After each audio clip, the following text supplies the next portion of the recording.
Assalamualaikum warahmatullahi wabarakatuh. Bayangkan, jika suatu pagi, harapanmu dihancurkan oleh mereka yang seharusnya melindungi. Bayangkan, jika keadilan yang mu cari, justru dijual murah oleh tangan-tangan serakah. Sebuah kisah nyata tentang pengkhianatan kepercayaan, tentang seorang adik yang tak bersalah, harus berurusan dengan oknum yang memakai seragam untuk memeras. Apa yang akan terjadi jika kesabaran seorang pemimpin besar, yang memilih menyamar sebagai rakyat biasa, akhirnya habis? Namun sebelum kita mulai ke cerita ini, tuliskan dulu di kolom komentar, dari kota mana kalian menonton. Semoga yang like dan subscribe channel ini, dimudahkan urusannya, dilapangkan rezekinya, disehatkan badannya, dan dikabulkan hajat dunia akhirat oleh Allah Subhanahu wa Ta'ala. Amin ya Robbal Alami. Sekarang mari kita masuk ke ceritanya. Pagi itu, udara di kota terasa sedikit lembab, menyisakan jejak embun yang belum sepenuhnya menguap dari dedaunan pohon di pinggir jalan. Matahari mulai naik perlahan. Cahayanya yang keemasan menyentuh puncak-puncak gedung, namun belum cukup kuat untuk menghalau sejuknya pagi. Jalanan sudah mulai ramai. Kendaraan berlalu lalang dengan ritme yang teratur, menciptakan simfoni khas kota yang sedang beranjak bangun. Di tengah hiruk-pikuk itu, sebuah mobil sedan hitam melaju dengan tenang, membelah kepadatan lalu lintas. Di dalamnya, duduk seorang pria dengan perawakan gagah, namun mengenakan pakaian yang sangat sederhana. Kemeja polos berwarna biru tua dan celana kain berwarna krem menjadi pilihannya pagi itu, jauh dari kesan seragam militer yang biasa melekat pada dirinya. Dialah Jenderal Abdurrahman. Wajahnya tampak tenang, namun sorot matanya yang tajam tidak bisa menyembunyikan ketegasan yang sudah menjadi bagian dari dirinya. Sesekali ia melirik ke arah jendela, memperhatikan aktivitas warga yang mulai sibuk dengan rutinitas harian mereka. Pikirannya tidak sepenuhnya terpaku pada pemandangan di luar. Ada sedikit ganjalan yang mengganggu benaknya sejak semalam. Sebuah masalah kecil yang kini harus ia selesaikan sendiri. Adiknya, seorang mahasiswa yang baru saja mendapatkan sepeda motor barunya, harus berurusan dengan pihak kepolisian. Bukan karena pelanggaran lalu lintas yang berarti, melainkan karena ulah oknum yang memanfaatkan jabatannya. Jenderal Abdurrahman tahu betul adiknya adalah seorang yang patuh pada aturan. Ia selalu mengingatkan adiknya untuk tidak pernah melanggar hukum, sekecil apapun itu. Maka, ketika kabar penilangan itu sampai padanya, ia langsung merasa ada sesuatu yang tidak beres. Adiknya bercerita bahwa ia hanya melewati jalan yang salah arah karena rambu yang kurang jelas. Namun tiba-tiba saja ia diberhentikan oleh seorang polisi. Polisi itu tidak memberikan surat tilang resmi, melainkan langsung meminta sejumlah uang dengan dalih, uang damai, agar masalahnya tidak diperpanjang. Adik Abdurrahman menolak, dan akhirnya motornya ditahan di kantor polisi setempat. Mendengar cerita itu, darah Abdurrahman sempat mendidih. Ia adalah seorang jenderal TNI, seorang abdi negara yang menjunjung tinggi hukum dan keadilan. Melihat ada oknum aparat yang justru mencederai integritas institusi dengan tindakan korupsi kecil seperti itu, hatinya merasa terpanggil. Ia memutuskan untuk tidak menggunakan pangkatnya secara langsung. Ia ingin melihat bagaimana oknum tersebut beraksi di hadapan warga biasa, tanpa tekanan dari otoritas yang lebih tinggi. Ia ingin merasakan langsung bagaimana rasanya menjadi rakyat biasa yang dipermainkan oleh kekuasaan. Ini adalah bagian dari misinya untuk memahami lebih dalam denyut nadi masyarakat, sebuah pelajaran yang ia yakini sangat penting bagi seorang pemimpin. Mobil sedan hitam itu akhirnya berbelok memasuki sebuah jalan yang lebih sempit, menuju ke arah kantor polisi yang dimaksud. Bangunan kantor polisi itu tidak terlalu besar, catnya terlihat agak kusam, dan beberapa bagian dindingnya menunjukkan retakan halus. Di halaman depan, beberapa sepeda motor yang ditahan berjejer rapi, tertutup debu, menunggu pemiliknya datang menjemput.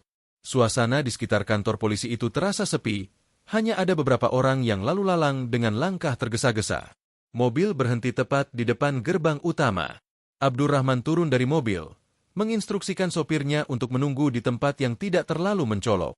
Ia merapikan kemejanya, menarik napas dalam-dalam, lalu melangkah masuk ke dalam area kantor polisi. Setiap langkahnya terasa mantap, namun ia berusaha keras untuk tidak menunjukkan aura kekuasaan yang biasa ia pancarkan. Ia ingin terlihat seperti warga sipil biasa yang sedang menghadapi masalah. Begitu masuk ke dalam gedung, ia langsung dihadapkan pada suasana yang cukup berbeda dari yang ia bayangkan. Bau khas kantor, perpaduan antara kertas lama, debu, dan sedikit aroma kopi yang sudah dingin, menyeruak di indera penciumannya. Beberapa meja terlihat berantakan dengan tumpukan berkas yang tidak rapi.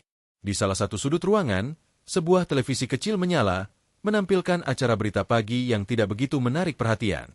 Hanya ada beberapa orang polisi yang terlihat bertugas, sebagian sibuk dengan ponsel mereka, sebagian lagi hanya duduk-duduk tanpa melakukan aktivitas yang jelas. Pandangan Abdurrahman menyapu sekeliling, mencari seseorang yang bisa ia ajak bicara. Matanya tertuju pada sebuah meja di bagian depan, tempat seorang polisi bertubuh gemuk duduk dengan santai. Polisi itu mengenakan seragam yang terlihat agak ketat di tubuhnya yang buncit, kancing kemejanya sedikit terbuka di bagian atas, seolah memberi ruang bagi perutnya yang menonjol. Wajahnya terlihat agak masam, namun sesekali ia tersenyum sinis saat berbicara dengan seorang warga yang sedang mengurus laporan. Abdurrahman melangkah mendekat ke meja polisi buncit itu. Ia berdiri dengan sopan, menunggu giliran. Polisi buncit itu tidak langsung memperhatikannya. Ia masih asyik dengan perbincangannya, sesekali tertawa kecil, seolah tidak peduli dengan kehadiran orang lain di sekitarnya. Abdurrahman menunggu dengan sabar. Ia tidak ingin terlihat terburu-buru atau tidak sopan. Ia ingin mengamati dulu. Setelah beberapa saat, polisi buncit itu akhirnya menyelesaikan urusannya. Ia menghela napas panjang, lalu melirik ke arah Abdurrahman dengan pandangan yang sedikit merendahkan. "Ada apa, Pak?" tanyanya dengan nada yang terdengar malas, tanpa senyum sedikit pun. Abdurrahman membalas tatapan itu dengan tenang. "Selamat pagi, Pak. Saya ingin menanyakan perihal sepeda motor adik saya yang ditahan di sini." Polisi buncit itu mengangkat alisnya, lalu menyandarkan punggungnya ke sandaran kursi. "Motor siapa? Nama adiknya siapa? Kasusnya apa?" Pertanyaan itu dilontarkan dengan cepat, seolah ingin segera menyelesaikan urusan. "Nama adik saya Budi, Pak. Motornya ditahan kemarin sore," jawab Abdurrahman, suaranya tetap datar. "Katanya karena salah jalan, tapi adik saya bilang rambunya tidak jelas. Dan tidak ada surat tilang resmi, hanya diminta uang damai." Mendengar kata, uang damai, polisi buncit itu langsung menunjukkan perubahan ekspresi. Ada senyum tipis yang tersungging di bibirnya, senyum yang Abdurrahman kenali sebagai senyum kepuasan karena menemukan mangsa. "Oh, jadi itu masalahnya," kata polisi buncit itu, nadanya kini sedikit lebih ramah, namun tetap mengandung unsur kesombongan. "Begini, Pak, kalau sudah ditahan di sini, berarti ada prosedur yang harus diikuti. Apalagi kalau sudah menyangkut masalah kesalahan di jalan. Kan sudah jelas itu, Pak. Aturan lalu lintas itu harus dipatuhi. Tapi adik saya tidak mendapatkan surat tilang, Pak. Hanya diminta uang di tempat." Abdurrahman mencoba menjelaskan, ia ingin melihat sejauh mana polisi buncit ini akan bermain-main. Polisi buncit itu mendengus. "Ya, itu kan biar cepat saja, Pak. Daripada ribet urus ke pengadilan, sidang, denda. Kan lebih praktis kalau diselesaikan di sini saja. Lagi pula, motornya kan sudah terlanjur kami amankan. Ini sudah masuk prosedur penahanan. Jadi, maksud Bapak, untuk mengeluarkan motor itu, saya harus membayar sejumlah uang?" tanya Abdurrahman, tatapannya kini sedikit lebih intens. Ia sudah bisa merasakan hawa-hawa tidak beres yang semakin pekat. Polisi buncit itu mengangguk-angguk, seolah hal itu adalah sesuatu yang sangat wajar. "Betul sekali, Pak. Itu sudah jadi prosedur standar kami. Anggap saja sebagai biaya administrasi, biaya penahanan, dan juga, ya, biaya damailah, Pak. Biar tidak ribet." Abdurrahman menahan napas. Ia sudah menduga hal ini, namun mendengarnya langsung dari mulut polisi tersebut tetap saja membuatnya merasa geram. Ia melihat sekeliling, berharap ada polisi lain yang menunjukkan sedikit integritas, namun semua terlihat cuek, seolah sudah terbiasa dengan praktik semacam ini. "Berapa yang harus saya bayar, Pak?" tanya Abdurrahman, mencoba menjaga suaranya tetap tenang. Polisi buncit itu menyeringai. "Nah, itu dia, Pak. Tergantung kesepakatan. Biasanya sih, untuk kasus seperti ini, kami patok sekitar 1 juta rupiah." Ia menyebut angka itu dengan santai, seolah sedang menawar harga barang di pasar. 1 juta rupiah. Untuk kesalahan yang tidak jelas, dan tanpa surat tilang resmi. Abdurrahman merasa amarahnya mulai merayap naik. Ia adalah seorang jenderal. Ia tahu betul bagaimana hukum seharusnya ditegakkan. Bukan seperti ini. 1 juta rupiah, Pak? Untuk motor yang ditahan tanpa prosedur yang benar. Abdurrahman mengulang. Suaranya kini sedikit lebih berat. Polisi buncit itu tampaknya tidak menyadari perubahan nada suara Abdurrahman. Ia justru semakin jumawa. "Ya, begitulah, Pak. Daripada motornya nginap lama di sini, kena debu, kena hujan. Kan kasihan juga adiknya. Mau cepat keluar, ya harus cepat bereskan administrasinya. Adik saya sudah menjelaskan bahwa ia tidak melanggar rambu dengan sengaja. Rambu itu memang tidak terlihat jelas, Pak. Dan lagi, penahanan motor tanpa surat tilang resmi itu sudah melanggar prosedur hukum. Abdurrahman mencoba berargumen dengan logis. Ia ingin memberi kesempatan terakhir bagi polisi ini untuk berpikir jernih. Namun, polisi buncit itu hanya tertawa kecil, tawa yang terdengar mengejek. Ah, Bapak ini banyak alasan. Sudah, Pak. Mau cepat atau mau ribet?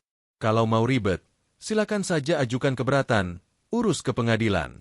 Tapi ya itu, prosesnya panjang, bisa berbulan-bulan. Motornya juga akan tetap di sini. Ia melambaikan tangannya, seolah mengusir lala. Perilaku polisi buncit itu benar-benar menguji kesabaran Abdurrahman. Ia sudah berusaha sekuat tenaga untuk bersikap layaknya warga biasa, menahan diri untuk tidak menunjukkan identitas aslinya. Namun, kesombongan dan keangkuhan polisi ini sudah melewati batas. Ia merasa harga dirinya, dan lebih penting lagi, harga diri institusi yang ia bela diinjak-injak oleh oknum semacam ini. Jadi, tidak ada cara lain selain membayar uang itu, Pak? Tanya Abdurrahman lagi. Suaranya kini terdengar sangat rendah, hampir seperti bisikan, namun ada nada ancaman yang tersirat di dalamnya. Polisi buncit itu tidak peka. Ia justru semakin menantang. Tidak ada, Pak. Kecuali Bapak mau motornya jadi rongsokan di sini. Ia bahkan menunjuk ke arah barisan motor yang berdebu di halaman depan. Itu lihat, banyak yang sudah berbulan-bulan tidak diambil karena pemiliknya tidak mau bayar. Begitulah, Pak, risiko kalau sudah berurusan dengan hukum.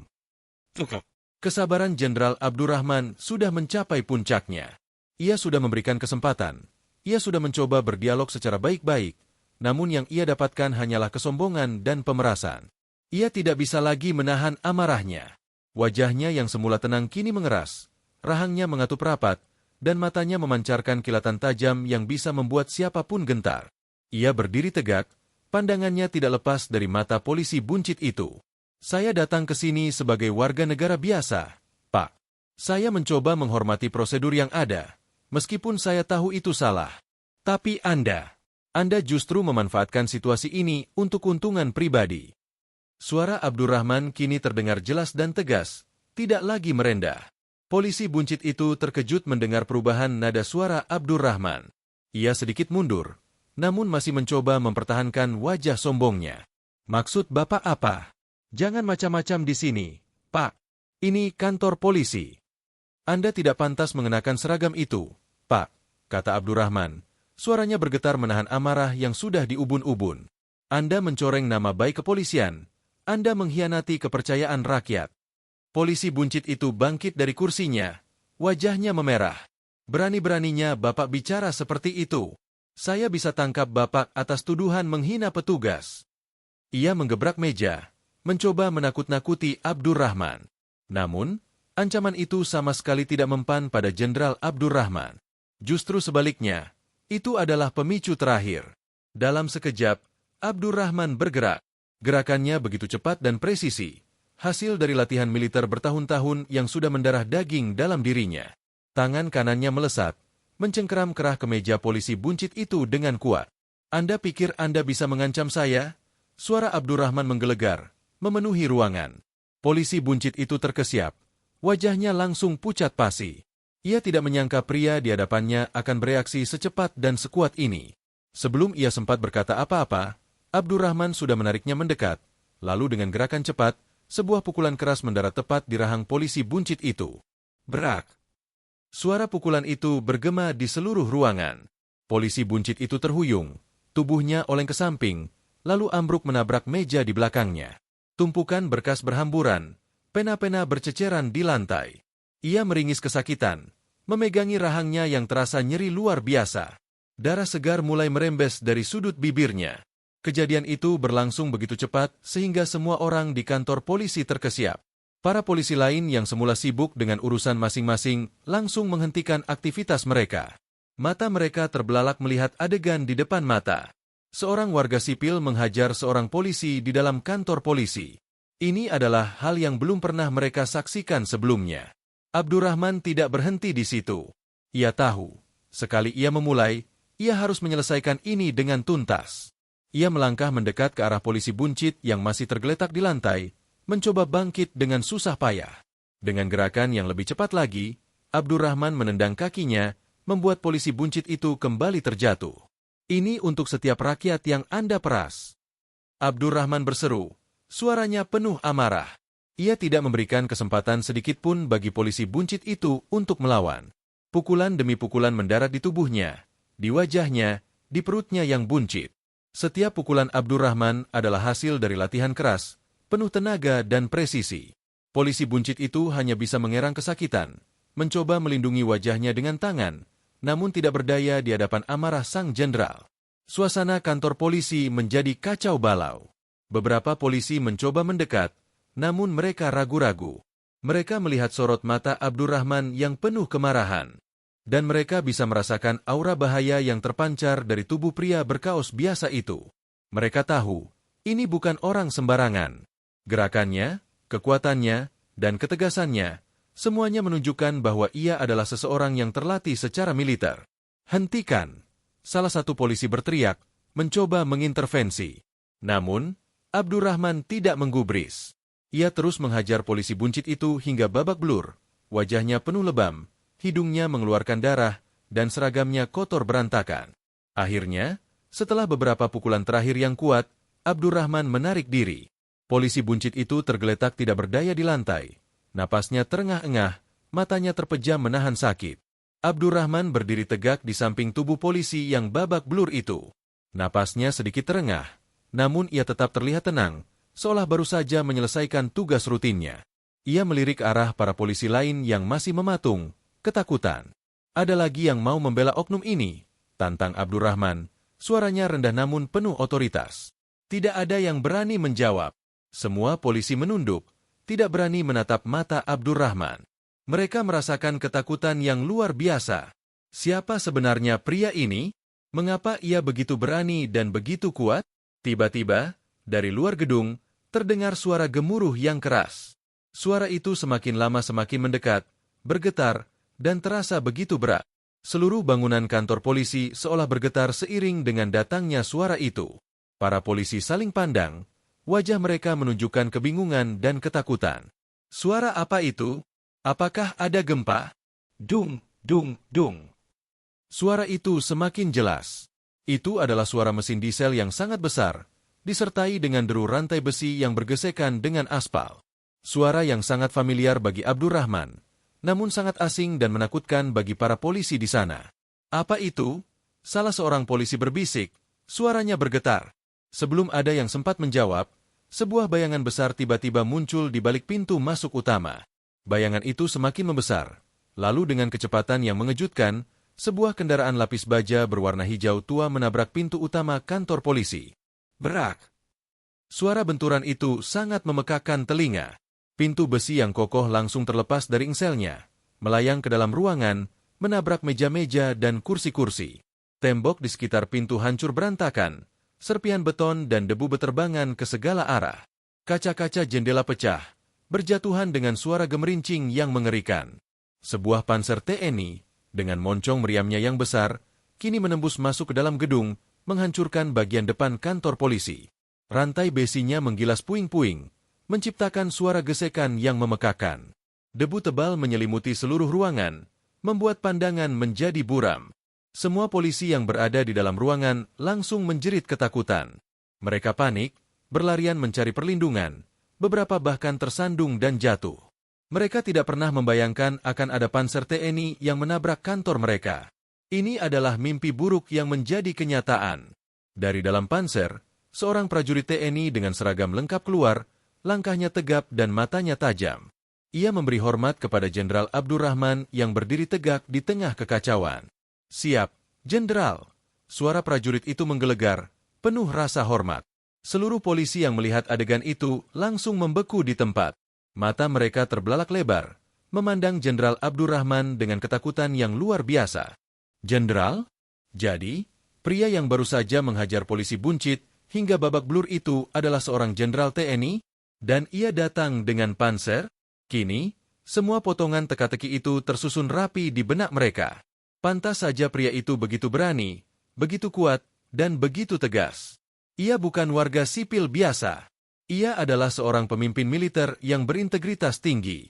Jenderal Abdurrahman melangkah maju, melewati puing-puing dan debu yang masih beterbangan. Ia tidak lagi menyembunyikan identitasnya. Aura kekuasaan dan wibawa kini terpancar jelas dari dirinya. Ia menatap satu persatu wajah polisi yang gemetaran itu. "Saya datang ke sini untuk mengambil motor adik saya," kata Jenderal Abdurrahman dengan suara yang tenang, namun penuh tekanan. Motor yang ditahan tanpa alasan yang jelas, dan tanpa surat tilang resmi. Motor yang ditahan karena oknum di kantor ini meminta uang damai. Tidak ada satupun polisi yang berani membuka suara. Mereka hanya bisa menunduk, gemetar ketakutan. Mereka tahu, mereka sudah melakukan kesalahan besar. Mereka sudah berani mempermainkan seorang jenderal TNI. "Sekarang, cepat keluarkan motor adik saya," perintah Jenderal Abdurrahman. "Dan pastikan tidak ada satupun goresan. Jika tidak, kalian tahu apa yang akan terjadi." Ancaman itu tidak perlu diucapkan secara eksplisit. Panser yang sebagian badannya sudah masuk ke dalam kantor, serta polisi buncit yang masih tergeletak babak belur di lantai, sudah menjadi bukti nyata dari konsekuensi yang akan mereka hadapi. Para polisi itu langsung bergerak cepat. Mereka berlarian ke bagian belakang kantor, tempat penyimpanan barang bukti. Dengan tergesa-gesa, mereka mencari kunci motor adik Jenderal Abdurrahman. Beberapa di antara mereka bahkan hampir bertabrakan saking paniknya. Mereka tahu, nyawa dan karir mereka di ujung tanduk. Tidak lama kemudian, dua orang polisi mendorong sebuah sepeda motor sport berwarna hitam keluar dari area penyimpanan. Itu adalah motor milik adik Jenderal Abdurrahman. Motor itu tampak bersih, tidak ada goresan sedikit pun. Mereka membawanya dengan hati-hati, seolah membawa benda yang sangat rapuh. "Siap, Jenderal. Motor sudah siap," salah satu polisi berseru, suaranya tercekat. Jenderal Abdurrahman mengangguk. Ia memeriksa motor itu dengan teliti. Setelah memastikan semuanya baik-baik saja, ia menoleh ke arah prajuritnya. "Bawa motor ini ke mobil," perintahnya. Prajurit itu langsung memberi hormat, lalu mengambil alih motor dari tangan polisi. Ia mendorong motor itu dengan mudah keluar dari kantor polisi yang sudah porak-poranda. Jenderal Abdurrahman kembali menatap para polisi yang masih berdiri gemetaran di hadapannya. Ia tidak mengatakan apa-apa lagi. Hanya tatapan matanya yang tajam, penuh peringatan, sudah cukup untuk menyampaikan pesannya. Pesan tentang integritas, tentang keadilan, dan tentang konsekuensi jika berani melanggar hukum. Ia lalu berbalik, melangkah keluar dari kantor polisi yang kini sudah menjadi reruntuhan. Suara deru panser kembali terdengar saat kendaraan lapis baja itu mundur perlahan, meninggalkan lubang besar di bagian depan gedung. Debu masih mengepul, menutupi kehancuran yang ditinggalkannya. Jenderal Abdurrahman berjalan menuju mobil sedannya yang sudah menunggu. Sopirnya langsung membukakan pintu. Ia masuk ke dalam mobil dengan tenang, seolah tidak ada hal luar biasa yang baru saja terjadi. Motor adiknya sudah dinaikkan ke bak mobil pikap yang dibawa oleh prajuritnya, dan kini mengikuti dari belakang. Mobil sedan hitam itu melaju menjauh dari kantor polisi yang hancur, meninggalkan para polisi yang masih berdiri mematung di tengah puing-puing, dengan wajah pucat dan ketakutan yang mendalam. Mereka tidak akan pernah melupakan kejadian pagi itu. Kejadian yang mengubah pandangan mereka tentang kekuasaan, tentang keadilan, dan tentang seorang jenderal yang tidak segan-segan bertindak demi menegakkan kebenaran. Di dalam mobil, Jenderal Abdurrahman memejamkan matanya sejenak. Ia menarik napas panjang, lalu menghembuskannya perlahan. Amarahnya sudah mereda, namun rasa puas, karena telah menegakkan keadilan masih menyelimuti hatinya. Ia tahu, tindakan yang ia lakukan mungkin terlihat ekstrim, namun terkadang, cara ekstremlah yang diperlukan untuk membuka mata mereka yang sudah terlalu lama terbuai dalam kekuasaan semu.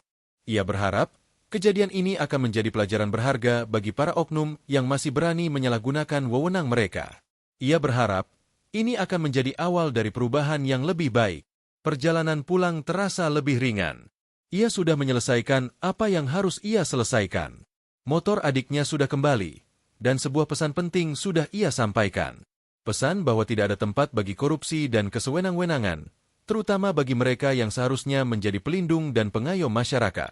Ia adalah seorang jenderal, dan ia akan selalu berdiri di garis depan untuk membela kebenaran, bahkan jika itu berarti harus menghancurkan tembok keangkuhan. Langit di luar kini sudah semakin terang. Awan-awan putih berarak perlahan, seolah membersihkan sisa-sisa kegelapan malam. Udara pagi yang sejuk masuk melalui jendela mobil yang sedikit terbuka, membawa aroma segar rerumputan. Jenderal Abdurrahman membuka matanya. Ia menatap ke depan, ke arah jalan yang membentang luas. Banyak tugas lain yang menantinya, banyak keadilan lain yang harus ia tegakkan. Namun, untuk pagi ini, ia merasa lega. Ia telah melakukan bagiannya. Ia telah menunjukkan bahwa di balik seragam biasa, ada hati seorang prajurit yang teguh pada prinsip dan jiwa seorang pemimpin yang tidak akan pernah berkompromi dengan ketidakadilan. Ini adalah bagian dari perjalanan panjangnya, sebuah babak kecil yang penuh makna, yang akan selalu ia ingat sebagai pengingat akan pentingnya integritas. Ia percaya, dengan Allah, ia akan selalu diberi kekuatan untuk terus berjuang demi kebenaran. Alhamdulillah.